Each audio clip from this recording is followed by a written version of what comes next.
4 बातें आज आप सबसे कहूँगा। सहो, सहना, स्वीकार करना, सत्कार करना। सहन करना, स्वीकार करना, सत्कार करना और प्रतिकार करना।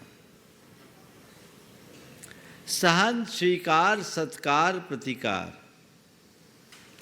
हम मुनियों के 22 परिचय हैं, हम लोग उसे सहते हैं। इसमें कुछ शारीरिक है, कुछ मानसिक है। जीवन में आने वाले सब प्रकार के प्रतिकूलताओं को, चाहे वो भौतिक हो या मानसिक, उनको सहन करना।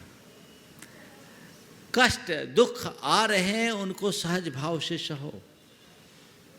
22 प्रकार के परिचय हम लोगों के जीवन में होते हैं।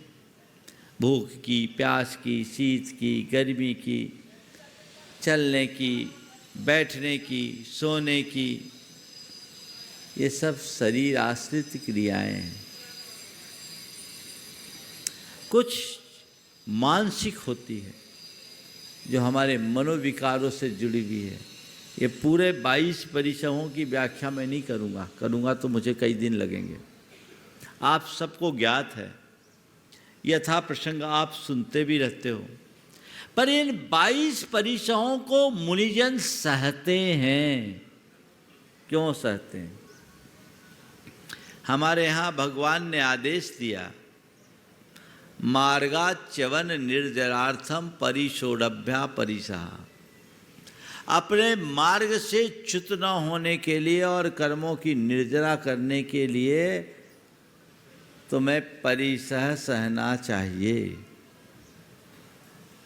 परिसहों को सहोगे तभी आगे बढ़ोगे। जो व्यक्ति रास्ते के बाधाओं से विचलित हो जाता है वो मंजिल तक नहीं पहुंच पाता। ये बाधाएं तुम्हारे रास्ते के अवरोध हैं, तुम्हें इन्हें पार करते हुए मंजिल तक पहुंचना है। लक्ष्य को देखो। ये सब तो छोटे मोटे व्यवधान हैं, इनसे प्रभावित होगे तो यहीं अटक जाओगे। जिसके हृदय में तत्व ज्ञान होता है वो अपने भाव को विशुद्ध और निर्मल बनाते हुए अपना कल्याण कर ही लेता है। तो मुनिराज 22 परिचयों को सहते हैं, इसलिए वो वंदनीय होते हैं। वो उनके जीवन की साधना फलीभूत होती है। आप लोगों से मैं कहूँगा, अपने जीवन का उत्कर्ष करना चाहते हो तो सहो। पहली बात, सहो। कहो मत। आप लोग कहते हो, सहते कम हो। जीवन में जो भी हो, शारीरिक मानसिक परिस्थितियां आए, उसको सहो, ये स्वीकार करके, ये मान करके कि मेरे जीवन में जो भी घट रहा है ये कर्मजन्य संयोग है। कर्मजन्य संयोग है और इसे सहने में ही मेरे जीवन की सार्थकता है। मेरे पास कोई उपाय भी नहीं है। मैं आपसे एक सवाल करता हूँ, आप 3 दिन से भूखे हो, कहीं कोई व्यवस्था नहीं, बियावान इलाके में हैं और वहाँ आपको खाने के लिए खिचड़ी मिली है, वो भी थोड़ी सी और नीचे से जली भी। आप क्या करोगे? खाओगे कि भूखे रहना पसंद करोगे? हाँ, माता जी बोल रही प्रेम से स्वीकार लेंगे। स्वीकार कर लोगे? करोगे? क्यों किया स्वीकार? हाँ, क्यों किया स्वीकार? भैया, यहाँ जो मिल जाए वही ठीक है। अब हमारे भाग्य में यही बदा है, जो मिल जाए सो ठीक है। आपने उसे स्वीकार लिया। क्यों स्वीकारा? क्यों स्वीकारा? परिस्थितियां ऐसी, अब यहां मेरा कोई जोर नहीं है, जो मिले वो मुझे लेना है। इसी तरह जीवन में जब कुछ भी कुछ अघट घटे, उसे इस भाव से स्वीकार लो कि चलो भाई अब जो हो जाए सो है। सहो स्वीकारो, जो हो जैसा हो उसको सहो। और सहने में दो तरह, सहना तो पड़ता ही है, इच्छा पूर्वक सहो, मन मार के सहो। सहना तो पड़ेगा। सपोज आपको बुखार आ जाए, क्या करोगे? बुखार आएगा, आप इलाज करोगे, दवाई लोगे, पर कितनी भी अच्छी दवाई लो तुरंत तो आपको बुखार उतरेगा नहीं। कष्ट है, सिर में दर्द हो रहा है, कहीं कोई पेन हो रहा है, आप उसे सह रहे हो कि नहीं सह रहे हो? सह रहे हो। महाराज सहना ही पड़ता है, लेकिन दो तरीके से सहते हैं लोग। हाँ, बहुत ज्ञान की बात है।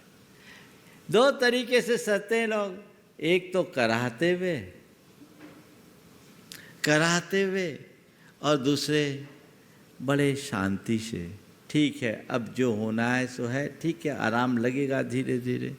कोई को थोड़ी सी तकलीफ, क्या बात है, क्या करूं, बहुत तकलीफ है, कोई उपाय नहीं है, और कोई कुछ पूछने वाला भी नहीं है। एक ये परिणाम, और दूसरा परिणाम कैसे हो? ठीक है, अपेक्षाकृत ठीक है, दर्द है, ठीक है। कितना अंतर आ गया। जिस व्यक्ति की आध्यात्मिक दृष्टि होती है वो तन की बीमारी को केवल हावी नहीं होने देता, और जिसकी केवल देह दृष्टि होती है वो थोड़ी सी पीड़ा में भी विचलित हो जाता है। तुम्हें ये समझ होनी चाहिए कि रोने कराने से किसी चीज का समाधान नहीं है, उसे सह लेने में सामर्थ्य हमारी विकसित होगी। परम पूज्य गुरुदेव थुबोन जी में बहुत गंभीर रूप से बीमार थे।